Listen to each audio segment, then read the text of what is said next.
Blog Talk Radio. Boa noite, meus amigos. Estamos aqui novamente. Antes de tudo, deixa eu dar uns avisos, porque eu sempre esqueço os avisos. Então, anotei aqui para não escapar. O primeiro é que, na semana passada, ao dar os telefones para inscrição no curso de Paralaxe Cognitiva, que vai ser realizado aqui na minha casa, eu dei os telefones completamente errados. Né? Os telefones certos são 041 3262-0100 ou 041 9974-4443 com o senhor Eduy, E-D-U-Y. Repetindo, 041 3262-0100 ou 041 9974-4443. Aqueles que já estão inscritos, por favor, entrem em contato com o senhor Eduy, porque eu preciso do número dos seus passaportes. Outro aviso, na quarta-feira, 1º de agosto, às 19 horas, haverá na sede da E-Realizações, em São Paulo, na rua França Pinto, 498, o lançamento dos meus livros A Dialética Simbólica e O Futuro do Pensamento Brasileiro. O Futuro do Pensamento Brasileiro é uma reedição bastante aumentada do livro que foi lançado pela Faculdade da Cidade, eu creio que uns 4 ou 5 anos atrás. A edição está, acho que quase o dobro do tamanho. E a Dialética Simbólica é uma coletânea de trabalhos curtos, realizados ao longo de 10 anos aproximadamente, sobre vários pontos específicos que eu fui tentando esclarecer à medida que me parecia necessário, antes de me aventurar em questões mais gerais. Então tem ali alguns escritos que inclusive já foram publicados em edições pequenas, como os gêneros literários, por exemplo, que depois desapareceram, não tem, esses são livros que estão completamente esgotados há muitos anos. Então, esses livros estão reproduzidos, esses textos estão reproduzidos lá. Os Símbolos e Mitos no filme O Silêncio dos Inocentes também está lá. E assim por diante, tem vários trabalhos curtos. Muito bem. Também na E-Realizações, na próxima quarta-feira, 25, será transmitida às 20 horas a próxima aula por videoconferência do Seminário de Filosofia. Também na E-Realizações, Rua França Pinto, 498, em São Paulo. Mais um outro aviso. Inscrições para o Seminário de Filosofia, telefone 011-5572-5363. Um outro aviso, está sendo inaugurado aí um site muito interessante chamado www.faroldademocracia.org www.faroldademocracia.org. Eu tenho feito algumas gravações que são transmitidas por este site. A primeira já está no ar, vocês podem descarregar e ouvir, ou ouvir direto na internet, como queiram. Então isso já está no ar, www.faroldademocracia.org. Ouçam lá e depois conversaremos sobre esse site mais na semana que vem. Muito bem, vamos aqui, tem uma primeira carta aqui do Leandro Silva de Oliveira Neto. Ele diz, se puder responder no blog Talk Radio. Apesar de ser contra a legalização das drogas, tenho dificuldade em defender a minha opinião quando deparo com pessoas que dizem que a legalização das drogas seria a melhor opção, pois acabaria com o tráfico e toda a violência que vem junto com ele. E como o álcool e o tabaco são legalizados, seria hipocrisia não legalizar as outras drogas. Ele diz, muito bem. Aí a questão é realmente simples. Em primeiro lugar, se você legalizar as drogas, você terá que anistiar junto com elas todos os crimes cometidos em função do tráfico de drogas nos últimos 30 anos. Não tem sentido, desde que o comércio se transformou em legal, você agora começar a prender os traficantes. Não tem um único traficante que não esteja culpado de crimes de homicídio, sequestro, etc. São milhares de crimes. Né? No Brasil, acho que metade dos crimes estão cometidos que têm alguma relação com droga. Então, se você legalizar as drogas, mas não anistiar os camaradas, então você começou automaticamente uma guerra que desta vez será contra o tráfico legal. Isso certamente resultará na criação de um tráfico ilegal ainda mais intenso. Se você legalizar as drogas e ao mesmo tempo anistiar os traficantes, acontece que você estará dando a eles praticamente um monopólio do comércio legal. Por quê? Porque eles já têm toda a rede de distribuição, os pontos de venda, etc, etc. Ninguém vai poder concorrer com eles nesse negócio. Então você terá premiado com o comércio legal, vamos dizer, a casta de bandidos mais perigosa, mais assassina que já houve na América Latina. E imediatamente se transformarão numa nova classe dominante. Se é isso que vocês querem, então façam. Imaginar que premiando essas pessoas você vai estar acabando com o banditismo é a ideia mais idiota que já houve. Em segundo lugar, quem disse que existindo um comércio legal você acaba com o comércio ilegal? Você não vê em tudo quanto é esquina, São Paulo, Rio de Janeiro, tem gente vendendo cigarro do Paraguai. Quer dizer, o comércio legal nunca foi obstáculo ao comércio ilegal. Essa ideia é uma ideia perfeitamente idiota e injustificada. Em terceiro lugar, vamos dizer, o grande interessado na legalização é o senhor Jorge Soros, que já está comprando metade da Bolívia, metade do território da Bolívia já está comprando. Tá certo? Então, você percebe que o indivíduo ele quer entrar no comércio da droga. Tá certo? Para isso, ele vai ter, naturalmente, que entrar em acordo com o FARC, com os outros traficantes, como ele já está entrando. Então, o que você vai fazer? Você vai criar uma revolução na América Latina, criar instantaneamente, do dia para a noite, uma nova classe dominante. E as pessoas se tornarão, então, vamos dizer, aos capitalistas, tá certo? Pessoas respeitáveis, que então terão anistiados todos os crimes que têm cometido ao longo dos últimos 30 anos. Agora, se você legalizar as drogas, mas não anistiar os crimes, então começa a guerra. Em segundo lugar, a resposta a isso é também você verificar o que aconteceu na Holanda. Então, na Holanda hoje tem 30% da população inutilizada por drogas. O pessoal diz, não, legalizando as drogas vai diminuir o consumo, que nada aumentou muito. Junto com o consumo veio o banditismo. Da Holanda, o banditismo a quase zero, subiu pra caramba. Né? Então, todas as experiências realizadas isso até hoje são absolutamente desastrosas. Né? Agora, a comparação com o cigarro é inteiramente absurda. Você já viu um sujeito dizer que o camarada cometeu um crime, ficou louco, matou a mulher porque ele fumou um cigarro Hollywood, ficou louco, estrangulou a mulher? Você já viu isso? Né? O cigarro não provoca um comportamento antissocial, e a bebida só provoca um comportamento antissocial em casos absolutamente patológicos. A bebida em si não causa nenhum comportamento antissocial, mas a cocaína causa. Quer dizer, a cocaína bloqueia funções perceptivas importantes e faz com que o indivíduo se torne amoral automaticamente. Você cheirou a cocaína, no instante seguinte ele tem a impressão de que ele é o super-homem, de que ele pode tudo, de que ele está acima do bem e do mal. Esse é o efeito imediato de uma cheirada. Não é efeito cumulativo. Agora, álcool, para chegar a fazer um dano desse, o sujeito vai beber durante muitos anos muita coisa. Tá certo? E existem pessoas, vamos dizer, muitas pessoas que bebem bastante e que continuam tendo uma conduta social perfeitamente normal. O que com a cocaína é impossível. Porque o efeito, vamos dizer, de psicológico antissocial da cocaína é imediato. O sujeito cheirou a primeira vez, ele já está com as ideias esquisitas na cabeça. Ele já acha que pode, faz, acontece. Né? Então a comparação é totalmente absurda. São pessoas que raciocinam a partir de palavras. A partir da hora que você chamou tudo isso de droga, então eu acho que é tudo a mesma coisa. Não é isso?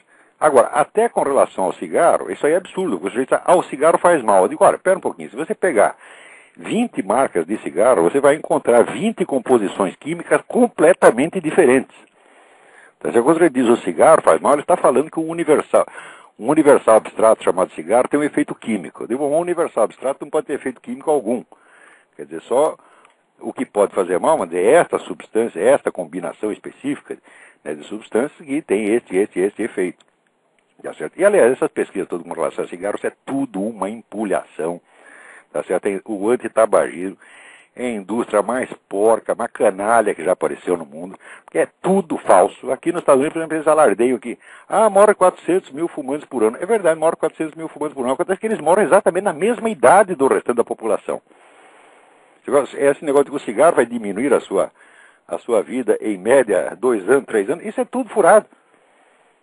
Acompanhe num site chamado www.forces.org e você vai ver lá vamos dizer, as pesquisas que não são divulgadas. Porque essa organização como a ONU, como a Organização Mundial de Saúde, são organizações criminosas que estão aí só para tirar dinheiro dos governos, tá certo? E não prestar serviço nenhum, tá certo? Então, tá lá as pesquisas que eles mesmos fazem e eles não divulgam. Eles só divulgam o que coincide com a causa antitabagista. Por exemplo, esse dado que eu acabei de lhe dar, a respeito da mortalidade de 400 mil por ano, isso aí é da própria Organização Mundial da Saúde. Então isso eles colocam só na publicação técnica.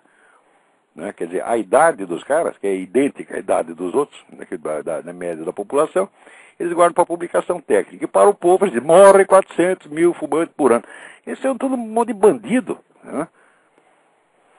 Ai, ai, ai. Vamos ver aqui. O que mais?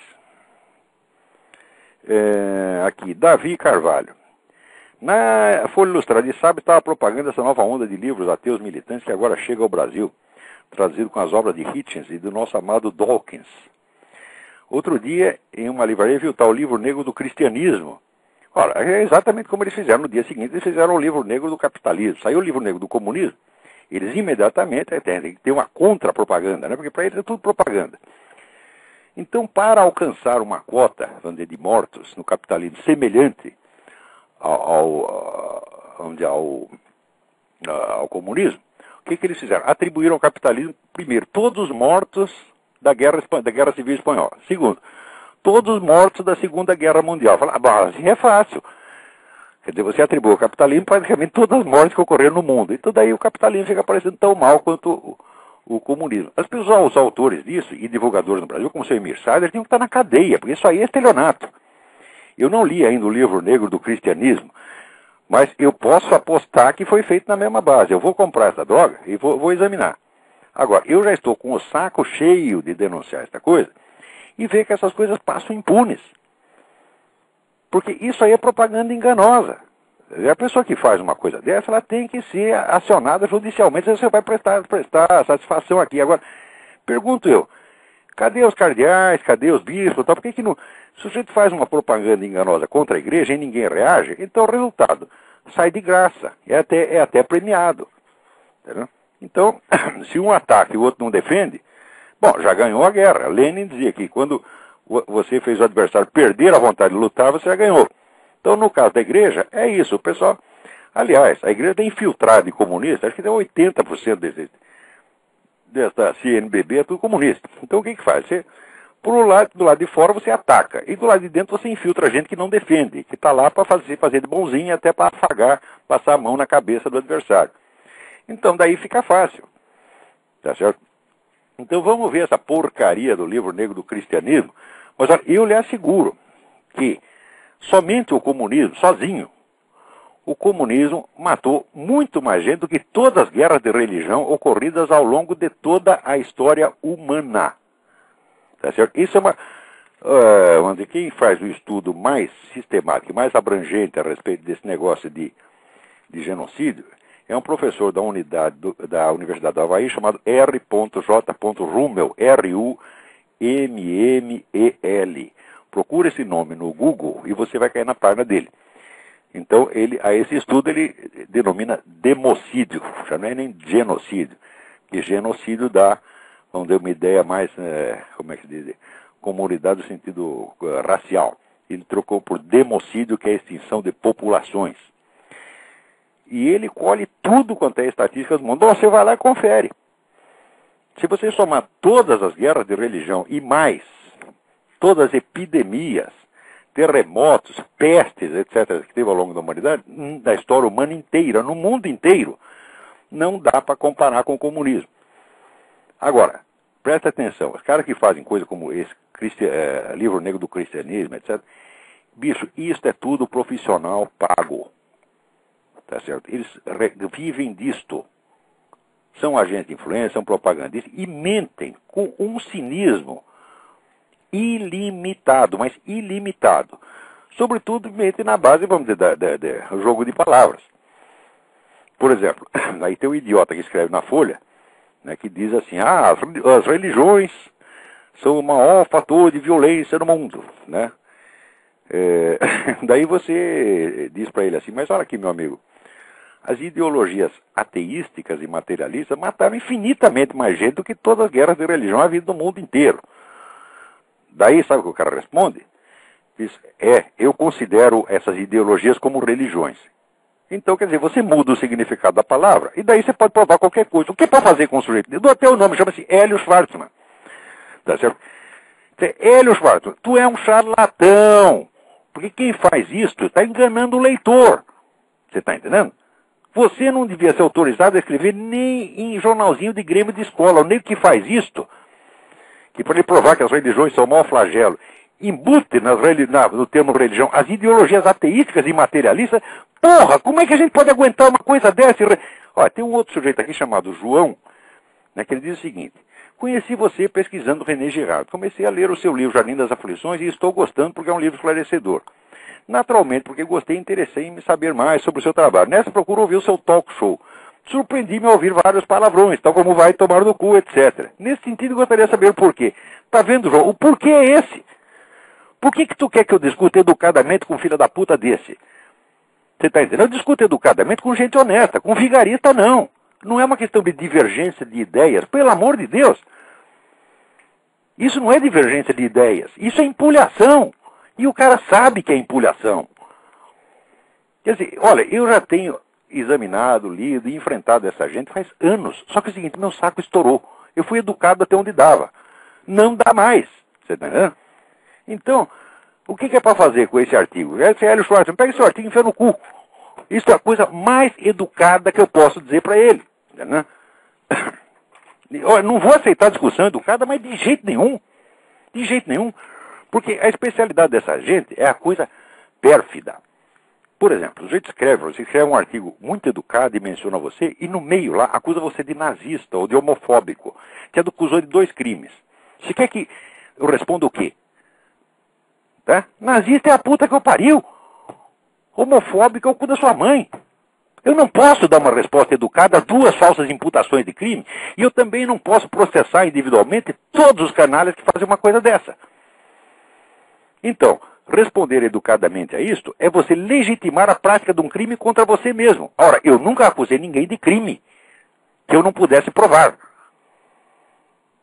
Agora, você quer que eu aceite que esse pessoal faça isso e que eu responda educadamente? Isso é uma camisa de força. Isso é um jogo pérfido destinado a amarrar a nossa mão, tornar-nos impotentes e nos subjugar à prepotência desses canalhas que querem carimbar os outros do que bem entendam e nunca ter uma resposta à altura. Você tá entendendo? Então, note bem, se amanhã depois me processarem e o juiz vier para cima de mim com uma coisa dessa, eu o mando tomar no cu dentro do tribunal. E se eu vou pôr o senhor na cadeia, eu vou para a cadeia. Porque aí, como dizia o Graciliano Ramos, numa época dessa, o lugar de gente honesta é na cadeia. Os outros estão aonde? Eles estão no parlamento, estão na presidência da república, estão no ministério, estão na CNBB. Você está entendendo? É aí que estão, tá cheio de filha da puta para todo quanto é lado. Olha, a paciência acabou. A minha paciência já acabou. Eu estou ficando velho, um dos privilégios da velhice é não precisar respeitar mais ninguém. O sujeito não vai chegar para mim e dizer, né, respeito os meus cabelos brancos, ou respeito os meus pentelhos brancos. Ah, pô, eu já tô velho, eu não quero manter paciência com essa porra, pô. E quando eu era jovem, eu era educado, tá entendendo? Mesmo quando a pessoa falava absurdo, eu era um cara humilde, eu respondia tudo. Por quê? Porque eu era jovem. Agora não sou mais. Eu respeitava os mais velhos, agora não há mais velhos para respeitar, você tá entendendo? Quando tem velho, só tem velho canalha. Você tá entendendo?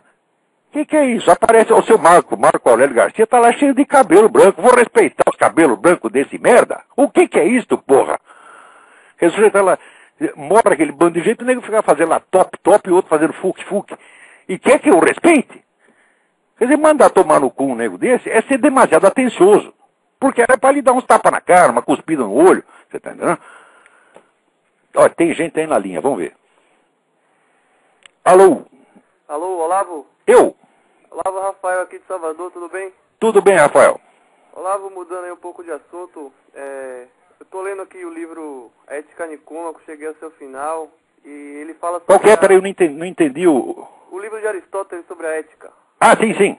Aí, no final, ele fala da contemplação, e eu li um texto seu sobre a contemplação amorosa, eu queria que você comentasse aí em que medida os conceitos se aproximam e se distanciam, e uma outra coisa, que você comentasse aí a morte da CM, E eu vou sair da linha porque, para não gastar a ligação aí, tá? Faz muito bem. Aliás, as pessoas que ligam, eu peço, por favor, ligam, faz a pergunta e sai da linha para não ceder lugar para os outros. Né? Senão atrapalha. Então faz muito bem. Obrigado pela sua pergunta, vou tentar responder brevemente. Beleza, tchau. Tchau, tchau. Então, muito bem. Aristóteles coloca a atividade contemplativa, cognitiva, de tipo contemplativo, no topo da inteligência humana, mas, em parte alguma, ele fala algo sobre a técnica, sobre o conteúdo mesmo da experiência contemplativa. Esse texto meu, que se chama Da Contemplação Amorosa, que todos podem encontrar no meu site, tá certo? Ele esclarece um pouco mais das condições intelectuais e psicológicas requeridas para o conhecimento contemplativo. Agora, fala contemplação, o pessoal já pensa um negócio místico, então não é bem assim.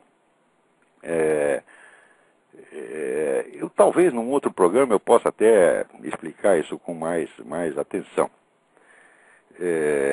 Mas de qualquer modo, veja, uma distinção elementar. Você pode fazer facilmente essa experiência. Você deita na sua cama, fecha os olhos, tá certo? E começa a prestar atenção nos ruídos, todos os sons que chegam até você. Se ouve uma buzina, se ouve um passarinho cantando, o ronco da geladeira, etc, etc. Você está percebendo que nesta atividade você está puramente passivo e receptivo. Agora, em seguida você pode fazer um outro exercício para você contrastar. Você fecha os olhos e imagina um fundo totalmente preto, e ali você imagina um pontinho branco. Em seguida você faça esse pontinho branco se deslocar à direita, formando uma linha branca. Depois de percorrer uma certa distância, faça um ângulo reto e desça com a linha e vai formando um quadrado. Presta atenção, esta atividade mental é puramente construtiva. Num caso, você está recebendo o que vem de fora. Tá certo? Isso aí vamos dizer, esses dois exercícios são sugeridos num livro maravilhoso de um autor chamado Narciso Irala, que se chama Controle Cerebral Emocional. Só que ele dá esse exercício para fins terapêuticos. Eu uso os mesmos dentro de um outro contexto para fins cognitivos, para você aprender a distinção entre o que é perceber, tá certo? Que é uma atividade contemplativa, tá certo? E o que é você criar ou montar, tá certo? Ou construir mentalmente. A quase totalidade das pessoas que eu conheço, e estou falando disso não de gente do povão, mas de formadores de opinião, etc., não são capazes sequer de perceber essa diferença. Quer dizer, o sujeito não percebe quando ele está escrevendo sobre algo que ele percebeu e quando é uma construção mental criada por ele mesmo. Nem isto os idiotas percebem. Tá certo? Por exemplo, o nego que diz, eu incluo as religiões, eu incluo as ideologias materialísticas na roda de religiões, isso não pode ser percebido nos fatos de maneira alguma. Isso tem que ser criado mentalmente, mediante um arranjo. E você tem que ter uma alteração de significado de palavra para se adaptar a um propósito seu. Então, vamos dizer, isso não é uma atividade perceptiva. O sujeito não percebeu isso, ele está criando, está montando isso. Tá certo? Ora, ao longo do tempo, tá certo? Você começa a ver que muitas coisas que normalmente nós aprendemos por método construtivo, mais ou menos, como você monta uma demonstração geométrica, ou como você monta uma figura geométrica, muitas dessas coisas, depois de você tê-las montado por este método geométrico construtivo, aí você pode contemplá-las. Do mesmo modo, vamos dizer que o arquiteto que constrói um edifício, uma obra de arte, uma catedral, por exemplo, depois de construído, ele pode contemplá-la toda de uma vez, tá certo?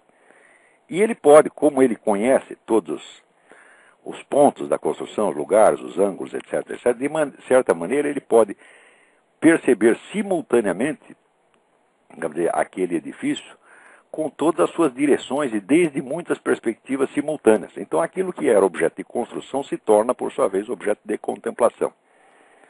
Tá certo? Essas coisas que deveriam ser ensinadas, pois o que eu estou falando não são doutrinas, são técnicas. Se o sujeito não sabe essas técnicas, ele não sabe merda nenhuma de filosofia. Isso quer dizer que todos esses professores de filosofia do Brasil É tudo empulhador, eles não têm a menor ideia do que é técnica filosófica, não sabem sequer distinguir percepção de construção. Sabe talvez o conceito, mas ele não sabe fazer isso na prática. Porque ele não percebe quando ele está expressando uma percepção e quando ele está construindo, por exemplo, um raciocínio. Por exemplo, no Brasil, tudo que você fala, as pessoas dizem que são argumentos. Eu digo, ora, argumentar é construir uma demonstração, uma prova. Construir bem ou construir mal. Agora, quando você está descrevendo um fenômeno que você observa, você não está argumentando porra nenhuma. Tá certo? E as pessoas acham que é tudo argumentar, vamos discutir argumento. Não, peraí. A argumentação é depois do conhecimento perceptivo, é depois da percepção do fato. Não é isso? Aliás, quando a atividade construtiva da mente é muita, tá certo? Você entra numa espécie de delírio. Você não tem mais percepção. Você não tem mais tempo para ter a percepção. Tá certo? Então essas coisas todas, eu acho que tinha que ser ensinado desde o ginásio. Tá certo? Eu pretendo, vamos dizer, nas minhas aulas, se eu tiver tempo, dar um breve curso de metodologia filosófica. Que pode ter certeza, a metodologia filosófica começa com exercícios, para a pessoa perceber coisas desse tipo, por exemplo. Tá certo? Ou, por exemplo, aprender a dar um nome dos seus estados interiores, das suas várias emoções. Uma parte das pessoas que eu conheço, tá certo? Não sabe distinguir direito, por exemplo, se tem ciúme ou tem inveja, se tem rancor ou ressentimento. Eles confundem tudo, porque eles não sabem sequer o nome dos componentes da sua psique, não conseguem identificar isso na prática. Então são pessoas que estão como que bêbadas, você tá entendendo? Estão fora da realidade. Tá certo? Quando fala realidade, hoje em dia quando se fala realidade, o sujeito acredita, a realidade é que ele coincide com a opinião dele. Ele pensa isso por quê? Porque ele está num mundo inteiramente construtivista, ele não tem percepção. Ele não sabe perceber e narrar a percepção, descrever a percepção. Tá? Então, acha que de fato é tudo uma questão de ideias, de opiniões, etc. E daí cai no relativismo. E bom, mas isso aí é o caminho da estupidez. Quanto à morte do Antônio Carlos Magalhães, ou seja, uns anos atrás, o pessoal descrevia o Antônio Carlos Magalhães como uma liderança todo poderosa. Eu já avisava naquele tempo, falava, o Antônio Carlos Magalhães, para destruir o Antônio Carlos Magalhães, o PT não levaria mais de 5 minutos para destruí-lo e desativá-lo. Você vê, agora, o Magalhães chegou a ter a bancada dele lá, chegou a ter 200 deputados, agora tinha 9. Tá certo? Quer dizer que quebraram as pernas do homem definitivamente. E, evidentemente, com a idade que ele estava, a derrota é uma coisa terrível. Tá certo? Até que ele durou muito depois disso. Durou, ainda tentou lutar um pouco. Mas por que foi tão fácil destruir o Magalhães? Por quê? O Magalhães tinha popularidade, ele tinha eleitorado, mas ele não tinha militância organizada. E esta é a grande ilusão no Brasil. Eles confundem, vamos dizer, o sujeito que tem eleitorado, que tem popularidade, com o poder de um partido que tem militância organizada, se reunindo todo dia, conversando todo dia, participando todo dia. Entendeu?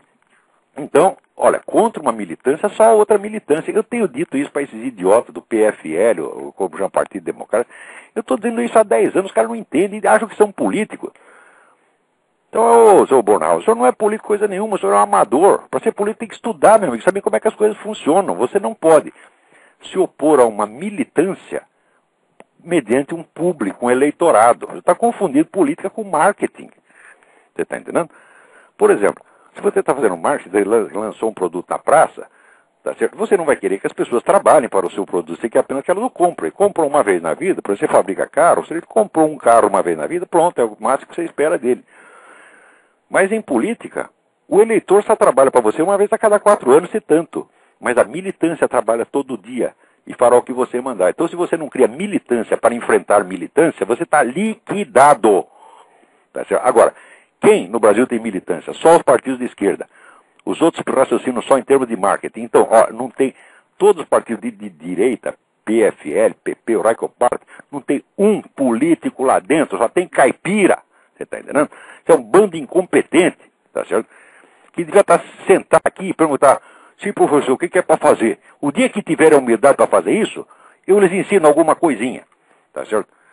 Ora, uma vez, eu vou contar você, o PFL me chamou para o Rio Grande do Sul para fazer uma conferência. Chego lá, não era uma conferência, era um verdadeiro comício, porque tinha 3 mil moleques, né? Vamos dizer, candidatos a militantes do PFL, virtuais militantes do PFL. e botaram lá uma mesa de conferencista para falar para aquela molecada. E eu falei, ó, você não pode reunir 3 mil moleques para você fazer uma conferência.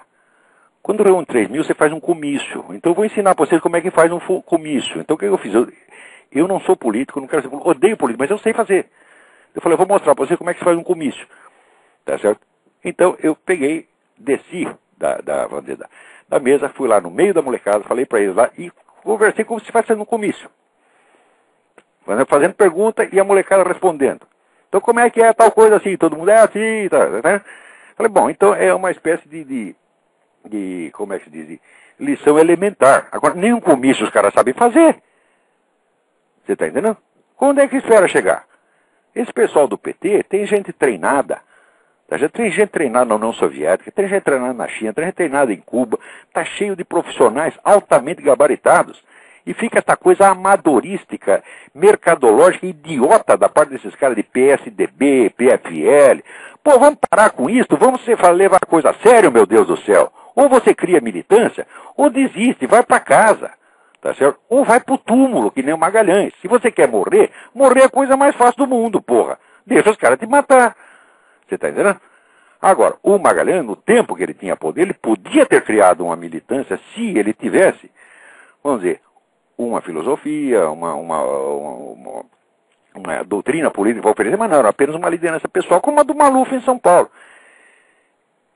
Olha, vai procurar artigo meu no Globo, você vai ver, daqui 2 ou 3 anos, esse pessoal vai estar ou na cadeia, ou morto, tá certo?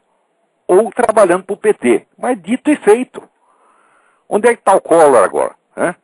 Está puxando o saco da PTzada, você está entendendo? Que poder tinha o Collor? Nenhum. É apenas um caipira. Eu não sei porque que leva a sério essa gente. No Brasil, entre os direitistas ou conservadores, chame como quiser, não tem um político. Estão todos vereadores do interior na melhor das hipóteses. Você está entendendo? E é uma gente orgulhosa que acha que sabe. E quando chega o sujeito que estudou, que conhece o negócio, tá? O que eles querem fazer? Eles ficam com invejinha de você e querem mostrar que eles também são intelectuais. Então, vão tudo a merda. Você está entendendo? Vocês estão tão ruins quanto o PT. Tem alguém na fila aí, vamos lá. Alô? Alô? Olá, meu nome é Ellen e eu estou falando dos Estados Unidos. E eu tenho uma pergunta. Tudo bem com você? Tudo certinho. Então tá bom. Eu tenho uma pergunta de um amigo meu do Brasil, o nome dele é Carlos. Ele estava escutando um dos seus papos com o Yuri no YouTube e você realizou algumas críticas a respeito de Martin Heidegger. E eu gostaria de saber, na verdade ele gostaria de saber, é interessante para mim também, qual a sua posição sobre o filósofo e se você poderia indicar algum artigo seu onde você poderia estar explicando de uma forma melhor. Eu só gostaria de deixar claro que não é nenhuma crítica, a gente só gostaria realmente de saber qual a sua posição a respeito do filósofo. Obrigado pela pergunta, Ellen. Vou tentar responder. Olha, essa questão do Martin Heidegger eu analisei muitas vezes em aula, deve ter gravações. Eu nunca escrevi, tá certo, a esse respeito, tá certo? Mas, basicamente, o problema com Heidegger é o mesmo problema de Hegel. Quer dizer, é um sujeito que tem um enorme talento filosófico, um gênio filosófico, mas é desonesto, tá certo? O Heidegger começou a carreira dele, tá certo? Ele era de família católica, ele acabou, vamos dizer, virando protestante porque era mais fácil para subir na carreira universitária. Quer dizer, o nego que já sacrifica a sua fé, a sua carreira, você vê que já começa com um negócio mais ou menos errado. Ao longo do tempo, você vê que esse erro inicial, ele acaba se abrindo como se fosse um ângulo, né? Que no começo, vamos dizer, perto ali da raiz é pequenininho, mas à medida que vai se afastando, vai abrindo, vira um rombo, né? E o rombo aí do Heidegger, vamos dizer, toda essa questão que ele fala, vamos dizer, sobre o ser, a ideia de que o ser foi abandonado, tá certo, pela filosofia ocidental desde os pré-socráticos, e que o pessoal só falava dos entes. Em primeiro lugar, isso é mentira. Isso realmente não é assim. Tá certo? É mais ou menos uma crítica que depois, em outros termos, o próprio René Guénon faria. Tá certo? Então, em primeiro lugar, esse é um julgamento injusto de toda a filosofia ocidental. Segundo, quando o nego diz, olha, Durante 2000 anos toda a filosofia esteve errada, todo mundo errou, e agora eu vou apresentar o certo para vocês. Já é para começar a desconfiar um pouco, por quê? Porque filosofia é uma tradição. Quer dizer, você vai tendo uma espécie de efeito acumulado e você tem que raciocinar em cima do que os seus antecessores fizeram. Você não tem como derrubar tudo. E o Heidegger, vamos dizer, é esse um dos grandes pais desse negócio que hoje se chama o desconstrucionismo. Tá certo? Então, o desconstrucionismo consiste no seguinte, consiste em você derrubar todos os pilares do conhecimento e daí sobra em cima o quê? Sobra a vontade do Führer. Mais ou menos como Nietzsche, né? A transvaloração de todos os valores. Você derruba todos os valores, então não tem mais valor. Então agora só tem o quê? Tem a total liberdade. Presta atenção. Quando você tem a total liberdade, não há mais limite, tá certo? Então quem é que vai ganhar a parada? O mais descarado, o mais despudorado. Sempre vai aparecer algum Hitler, algum Fidel Castro e vai botar o pinto na mesa e dizer quem manda é ele. Tá certo? E é para isso aí que o seu Heidegger contribuiu. Tá certo? Quem faz umas análises muito boas de Heidegger é o Eric Voegelin, né? Voegelin. Procure esse autor, tá certo? E você verá ali as observações arrasadoras. Eu vou tentar escrever algo mais, pegar nas minhas aulas, as coisas que eu já fiz e voltar a isso, tá certo? Lamentavelmente no nosso programa nós temos um limite, assim, o máximo que dá para dizer é isso aí. Muito bem. Agora, aqui, o Silvio Camargo manda aqui um escrito de um amigo dele, chamado Lucas Mafaldo, sobre a política americana, Bush e os neoconservadores, entre a direita e a esquerda.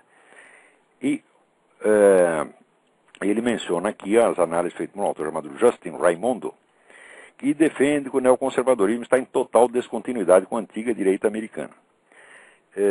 Pelo que entendi, os artigos ele defende que o neoconservadorismo é simplesmente uma deturpação do conservadorismo original, causada, de certo modo, pela conversão de vários trotskistas à direita. E esses ex-militantes trotskistas continuaram com alguns hábitos de pensamento típicos da ideologia que tinham abandonado, especialmente a ideia da revolução internacional, que agora já não teria mais como objetivo a expansão do socialismo, mas sim a da democracia. Olha, esta ideias do Lucas Mafaldo estão certíssimas, é exatamente isso. Eu sugiro que vocês leiam, deem uma olhada, esse é no blog dele, chama-se www.lucasmafaldo.contracorrente.com.br. É um blog de altíssimo valor, tá certo? Onde se discute questões verdadeiramente sérias. E olha, dos formadores de opinião no Brasil, não tem nenhum que saiba o que se passa aqui dentro. Não tem um no Brasil, na Folha de São Paulo, no Estadão, na Veja, que tem a menor ideia do que é neoconservadorismo. Agora, o Lucas Mafaldo tem, porque ele acompanha. Se o sujeito está lendo aí o Jet Here, o Justin Raimondo, tá bom, opa, aí já está sabendo o que está falando. Então, esse negócio do neoconservadorismo começou, sobretudo, com a influência do Léo Strauss. Dentre os filósofos que saíram correndo lá da Alemanha nazista, teve dois que foram muito influentes aqui. Um foi o Léo Strauss e o outro foi o Eric Voegelin. Tá certo? Acontece que a influência do Eric Voegelin foi muito lenta e só agora começou a marcar presença. Mas o Léo Strauss foi para a universidade mais importante e teve uma repercussão enorme, formou toda uma geração aí de intelectuais. E esta ideia mesmo, vamos dizer, da revolução internacional feita desde os Estados Unidos é uma ideia deles, tá entendendo? E é uma ideia de Jerico. Por que é uma ideia de Jerico? Você vê. Então, quando teve o 11 de setembro, né, o 11 de setembro foi um efeito, vamos dizer, foi causado por uma onda anti-americana que já havia fazia 10 anos. Essa onda anti-americana parte daqui de dentro mesmo. Parte dos Ted Kennedy, Nancy Pelosi, Michael Moore, essa gente toda. Quando teve aquele ataque, o que o sujeito inteligente faria no lugar do George Bush? Fala, é a hora que eu tenho, é a oportunidade que eu tenho para liquidar esse bando de traidores. Eu tinha que ter chamado os caras à responsabilidade naquela hora e liquidar o inimigo interno primeiro, que é o que se faz numa guerra. Numa guerra você não vai entrar numa guerra com um país dividido. Você primeiro liquida o inimigo interno e daí tu vai para a guerra. O Bush fez o contrário, ele quis simular uma unidade nacional, né, como se, vamos dizer, esse pessoal todo do Partido Democrata fosse gente muito patriota, e fazer a guerra lá no Iraque, para quê? Para espalhar a democracia no mundo, conforme estava a ser recomendado pela escola aí do Léo Strauss. Resultado, tá certo? Ele não ganhou o Iraque, tá certo? E os Estados Unidos hoje está pior do que antes, porque o poder dessa turma, o poder dos traidores, cresceu demais. Tá certo? Se ele fez isso por burrice ou por estar comprado por eles mesmos, eu não sei. Por quê? Porque tem um elemento aí que se chama CFR, Council on Foreign Relations, que é o órgão, vamos dizer, o órgão pensante do globalismo americano. Globalismo e, portanto, no fim das contas, anti-americanismo. O Bush é um membro do CFR. Tá certo? Então, como observa aqui o Lucas Mafaldo, quando o pessoal fala em Bush aí, eles pensam que é o sinônimo, no Brasil eles pensam que é o sinônimo do direitismo, é o direitismo encarnado. Eu digo, mas precisa ser muito burro para pensar um treco desse. Aqui nos Estados Unidos, todo mundo sabe que se ele é um conservador, é na melhor hipótese conservador ambíguo, que dá um cravo na ferradura. Tá, e que muito da política dele, tá certo, pode ser explicado por burrice e muito pode ser explicado por um propósito deliberado de fortalecer o globalismo e enfraquecer os Estados Unidos. E como é que o negro pode estar interessado, vamos dizer, ser um defensor do interesse nacional, quando ele mesmo já assinou esse pacto com Paul Martin e Vicente Fox para diluir as fronteiras entre Canadá, México e Estados Unidos? Ou seja, dissolver a América, tá certo, numa unidade administrativa chamada Comunidade Norte-Americana. Você está evidentemente contra os Estados Unidos, tá certo? Então, vamos dizer, o que hoje em dia, quando se fala em político conservador, você tem que tomar muito cuidado. Tá certo? Porque, você veja, o movimento revolucionário mundial tem 3 séculos já. Tá certo? E ele atua em todas as frentes.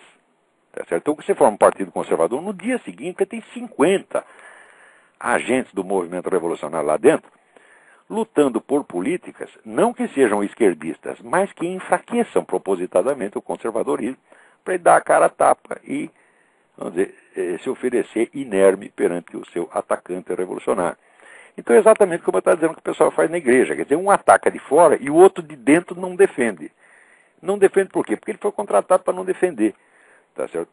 Então é exatamente como é um processo que você tem em qualquer doença, né? Você tem, vamos dizer, os ataques vindo do meio ambiente, né? Calor, poluição, frio, etc, etc. E você tem os germes dentro que eliminam as suas defesas. Aí se não tiver isso, se não tiver atacar pelos dois lados, você nunca vai perder.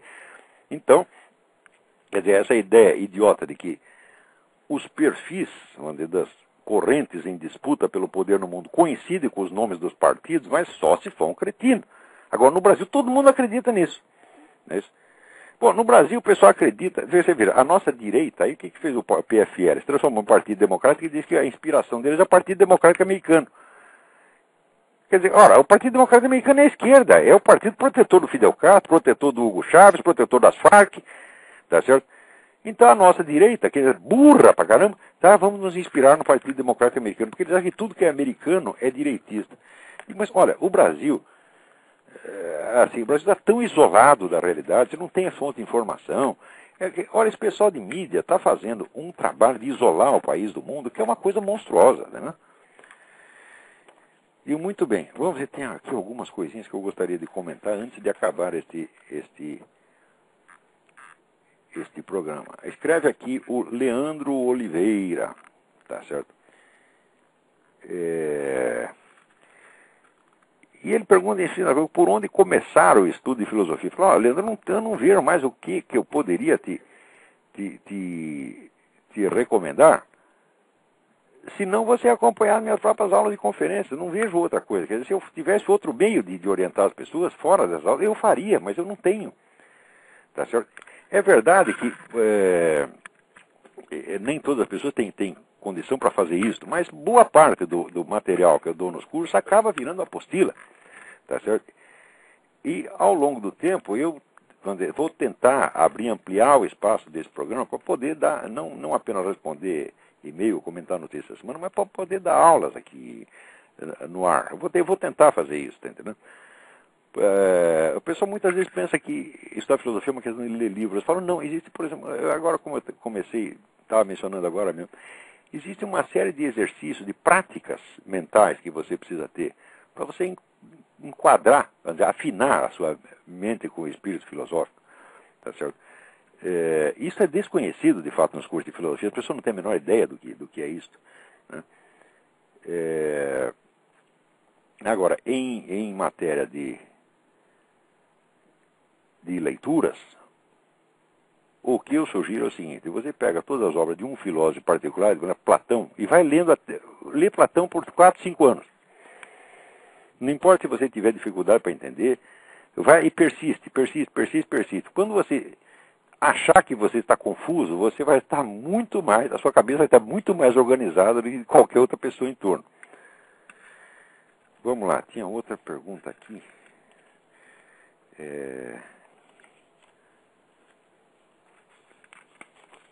Tinha um rapaz contando de um professor que estava sendo também...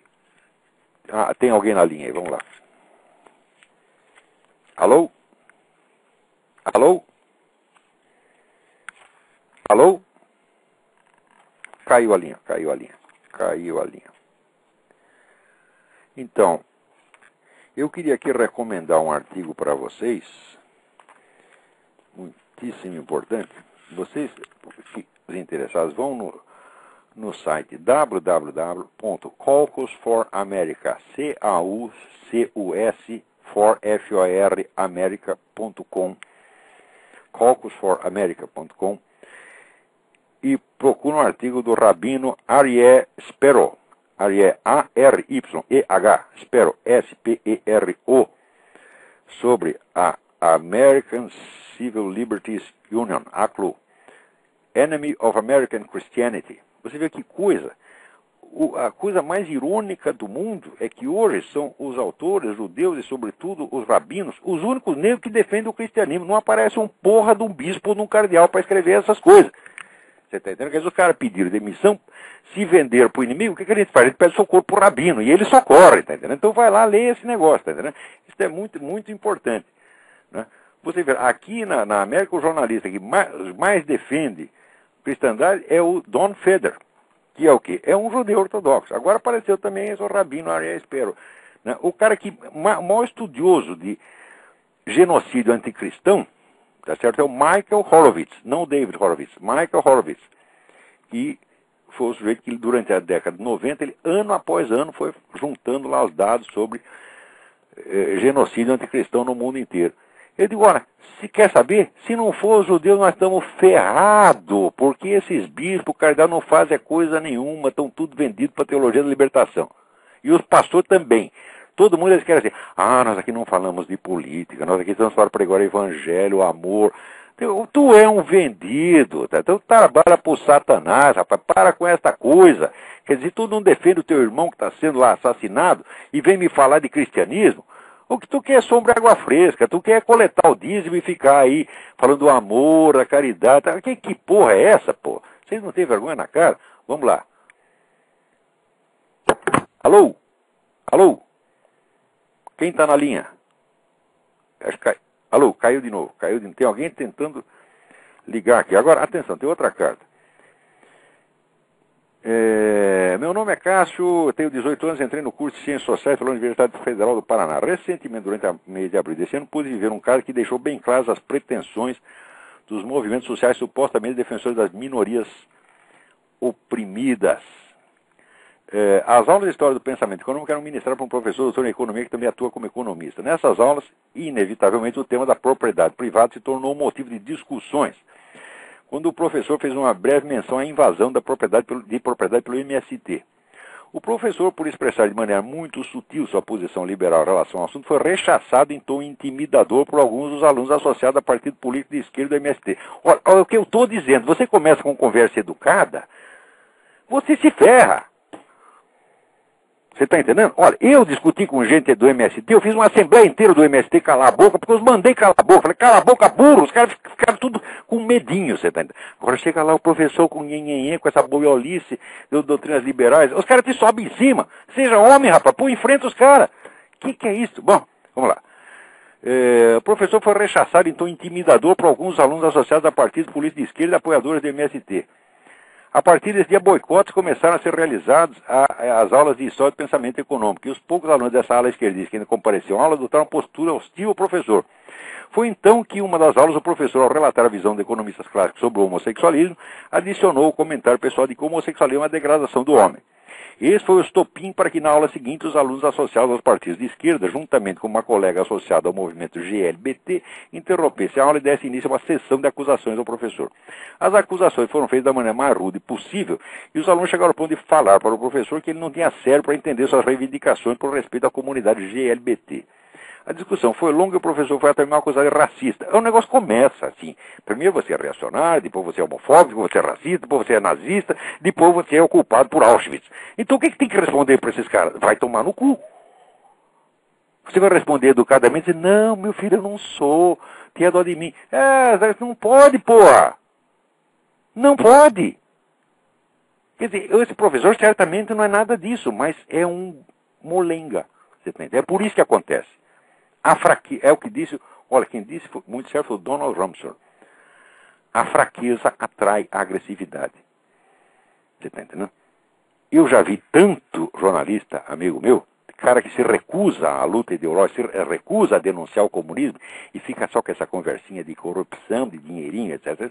Todos eles estão cheios de processo. Agora, eu que falo a coisa inteira, tá certo? E cuspo na cara desses fulanos, nenhum tem cara de me processar, porque se você me processar, vai ser a maior oportunidade que você me deu na vida. Porque é a oportunidade de eu provar oficialmente o que eu estou dizendo. E tu vai sair de lá direto para a cadeia, tá certo? Além dos crimes que você fez, tu ainda tem mais um, que é a denunciação caluniosa. Então, esse pessoal de movimento gay, tá? Vamos processar pelo homofóbico. Eles ficam cochichando, mas não fazem. Agora, faça. Vem, me processa por homofobia, desgraçado. Me processa. Que eu vou lá, prova que você está mentindo, prova a sua má fé, tá certo? E você sai de lá direto para a cadeia. Então, o que é isso? Então, ó, quer dizer, nazista é a puta que eu pariu, homofóbico é a puta que eu pariu, tá certo? E não me venha pedir para ser educado, porque se você me imputa um crime, e eu digo apenas que sua mãe é puta, que não é crime, eu estou te acusando de coisa mais branda. A minha acusação é mais branda do que a sua. Então, dobra a língua, engula essa língua, desgraçado. E é assim que esse professor tinha que fazer. O dia que vocês começarem a responder a criminosos, na linguagem com que se fala criminosos, tá certo? Eles vão ficar mais bonzinhos, tá? Agora, veja aqui, no caso, depois disso o professor se retratou e falou que não voltaria mais a fazer esses comentários, mas que ele já possuía conceitos sobre o homossexualismo e não preconceitos, e não teria como reformular a sua consciência. Quer dizer, o sujeito que está falando com seriedade, ele ainda é obrigado a pedir desculpa. Ora, preste bem atenção, este movimento gay, ele não tem nada a ver com defesa de interesses reais da população homossexual. Ele tem que ver a dar para um grupo militante, ativista e ambicioso, o poder de botar na cadeia quem ele quiser. Porque o número de condutas que podem ser condenadas como homofóbicas é imenso. Pior ainda, note bem, eles estão querendo uma lei que coloque na cadeia coloque a pessoa na cadeia por suposto crime de homofobia.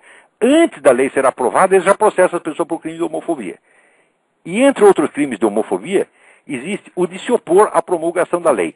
Isso é nazismo em estado puro. Quer dizer, você propõe uma lei e a lei já criminaliza quem é contra a aprovação da lei. Você já viu isso? Quer dizer, a discussão da lei já é criminalizada pela lei mesma. Ora, e vocês caem nesse engodo e querem discutir educadamente com o sujeito que faz isso. Quem propõe isso é criminoso, bandido, é mente perversa. Você está entendendo? Perversa não por causa do homossexualismo. Se o sujeito saísse não com 500 homens, que nem o Luiz Mota, com 5.500, não seria perversidade comparado com isto. Isto sim é perversidade. Não estou falando da sua conduta sexual, seus vagabundos. Estou falando da sua conduta política humana. Tá certo? Eu não tenho nada a ver com quem você transa, tá certo? E nunca abri minha boca para criticar ninguém por ter transado com esse ou aquele. Mas espera aí. Vocês inventaram uma lei que já criminaliza quem a discute? Ah, não. E ainda dizer que vocês são minoria perseguida? Vocês são perseguidores, nazistas, totalitários, bandidos, criminosos. Não tenho nem um pouco respeito por vocês, não. Tem outro ainda que escreve diz, você está associando a homossexualidade à pedofilia. Eu estou associando? Não. Quem está associando é o Luiz Motti com aquela carta dele indecente sobre o moleque ideal, em que ele faz a descrição de um adolescente e se baba de atração sexual por um adolescente e depois informa que o adolescente tem uma carteira de identidade de 18 anos. Que palhaçada é esta? E quem está associando é o Denilson Lopes, líder gay, que faz conferências condenando como intolerância qualquer condenação que se faça à pedofilia. São eles que estão associando, eu não estou associando coisíssima nenhuma.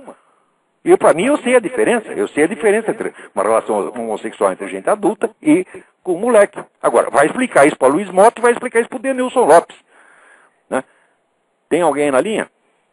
Mas quase não temos mais tempo. Quantos minutos temos aí? Alô? Alô, quem está na linha? Alô? Não estou ouvindo nada. Não estou ouvindo. Desliga essa aqui, está muito ruim. Alô? Por favor, as pessoas que telefonarem, você abaixa o volume do seu computador. Senão fica 4 vozes em vez de 2 e ninguém entende nada. Vamos ver, tem mais um aí na linha, vamos lá. Alô? Eu? É André, Porto Alegre. Oi, tudo bem? Tá ouvindo?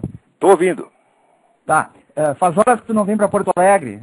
Eu não posso sair daqui, rapaz, porque sabe que o sujeito entra aqui nos Estados Unidos com visto de jornalista. Se ele sair, ele tem que fazer a papelada tudo de novo. Eu sou aqui prisioneiro do tio Sam. Tudo bem. Olha, uma questão que eu gostaria de falar contigo é o seguinte. O ano passado, em julho, um jornalista chamado Jorge Serrão, eu não sei se tu conhece. Conheço. Pois é, ele colocou no blog dele o seguinte, que a eleição presidencial do Brasil já foi decidida. Isso em julho do ano passado. Tá. E que o pleito, na verdade, houve uma reunião entre a cúpula do PT e o pessoal do PSDB aqui no Brasil. Essa reunião, inclusive, foi em Nova York.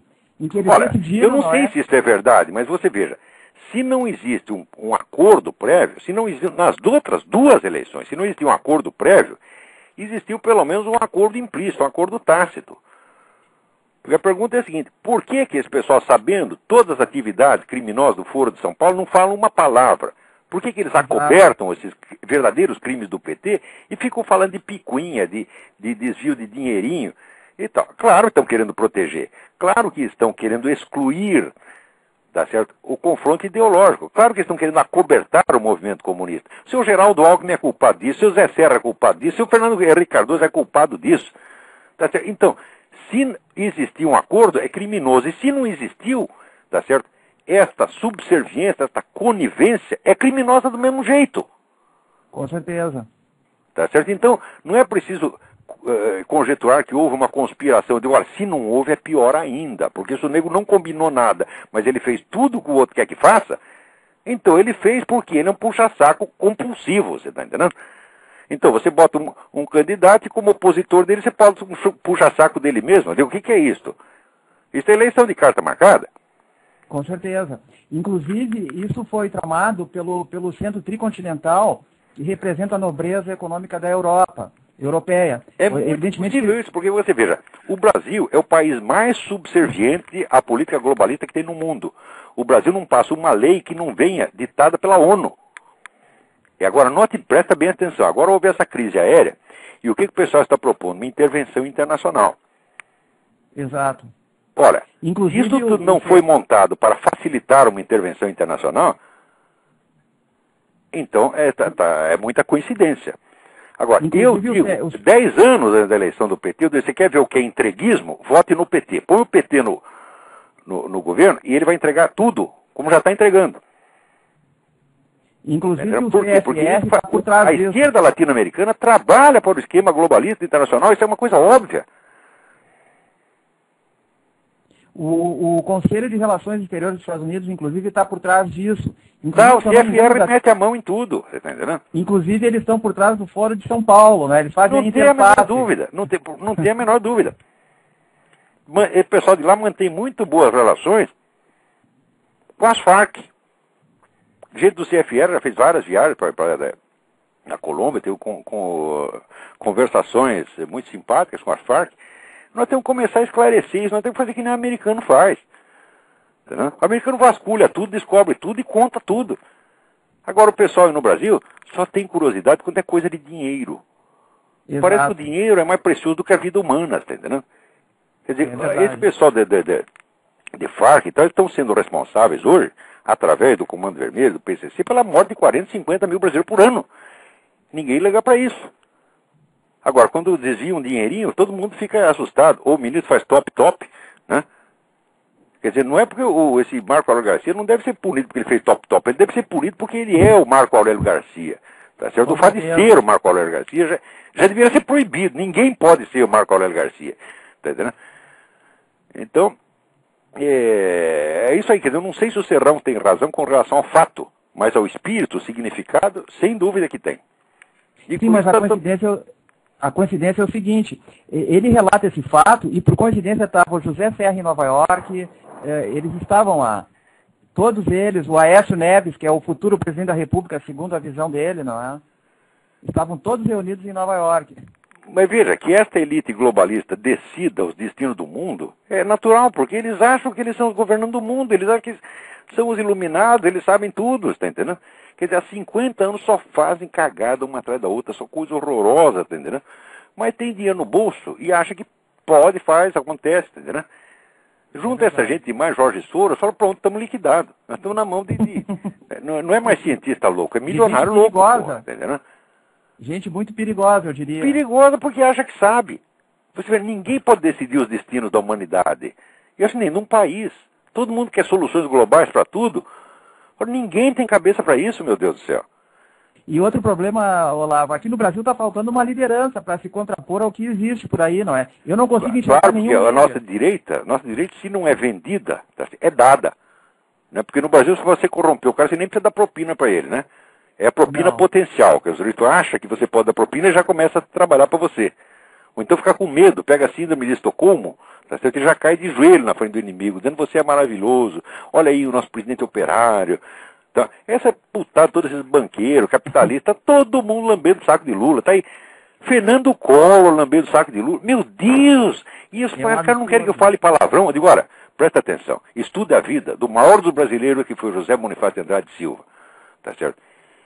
Ele dizia um palavrão atrás do outro. Tá certo? Passava o dia xingando, tá entendendo? Porque não aguentava essa merda, já naquele tempo, tá entendendo?